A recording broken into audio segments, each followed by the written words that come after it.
Et nous allons chercher maintenant la deuxième solution qui est x2. Là, on peut passer ici. X2, c'est moins b plus racine carrée de delta sur 2a. Dans ce cas, on aura moins b plus racine carrée de delta divisé par 2a. Maintenant, ici, ça c'est l'expression de x2. En remplaçant les choses par leur valeur, on aura moins facteur de moins 3, qui est la valeur de b, plus racine carrée de delta.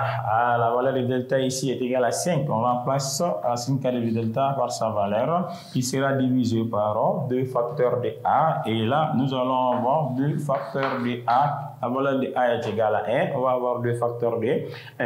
Et le moins qui est là va rentrer dans la parenthèse. Moins fois moins, ça va donner plus. On aura 3 plus 5 sur 2 fois 1, il donne 2. 3 plus 5, ça fait 8.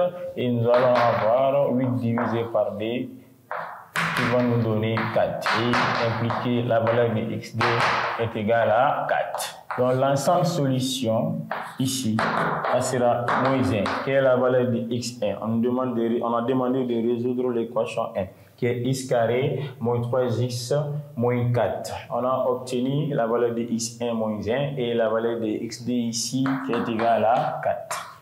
Et voilà, nous avons l'ensemble solution S. La deuxième question, petit b, on nous demande en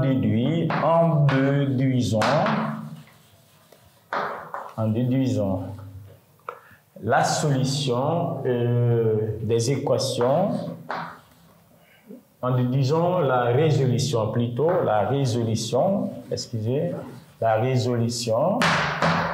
des équations. Les équations, j'en donne des équations E1 et E2.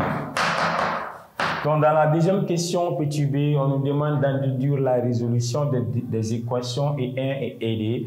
L'équation E1 ici, ça sera facteur de ln de x au carré, moins 3 facteur de ln de x, moins 4 égale à 0. Nous avons ici l'équation E. Donc, si on veut, on peut enlever la parenthèse et laisser seulement ln de x, ce n'est pas un problème. Donc là, nous avons l'équation E1.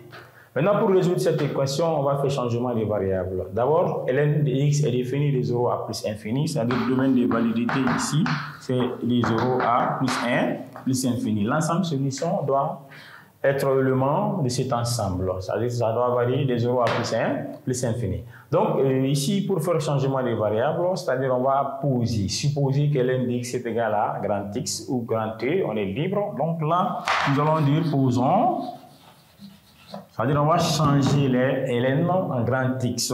Posons ln de x est égal à grand X. Voilà, j'ai fait maintenant changement des variables. J'ai changé les ln de x en grand X. Donc là où nous avons dans notre équation ln de x, la partie ln de x sera remplacée par grand X. Ici nous avons ln de x, ce qui fait qu'on va avoir grand X au carré, moins 3 grand X moins 4 est égal à 0. Voilà, nous avons obtenu ici une équation du second degré. Donc, pour résoudre cette équation, nous allons essayer d'en déduire à l'aide de la première question. Et on avait petit x carré moins 3x moins 4 égale à 0. On a obtenu deux valeurs. La première valeur, c'est grand x1 qui est moins 1. Et la seconde valeur, la deuxième valeur qui est grand xd est égal à 4. Comme là, on a posé que ln de x est égal à grand x.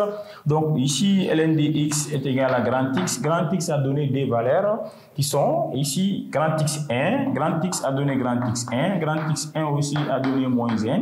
Donc, ce qui fait que ln va prendre cette valeur. Donc, nous allons obtenir ln de x est égal à moins 1. Voilà, ln de x est égal à moins 1. Donc, si ln de x est égal à moins 1, pour résoudre cette équation, on va appliquer certaines propriétés de la fonction logarithme. C'est-à-dire, si nous avons ln de x est égal à a. Pour obtenir la valeur de x, ici, nous allons introduire la fonction exponentielle. Comment introduire exponentielle ici? C'est-à-dire, exponentielle sera introduit dans cette expression. Il sera exponentielle de ln de x, c'est-à-dire exponentielle vient élever les expressions. Et là, ça sera exponentielle de ln de x qui est égal à exponentielle de a.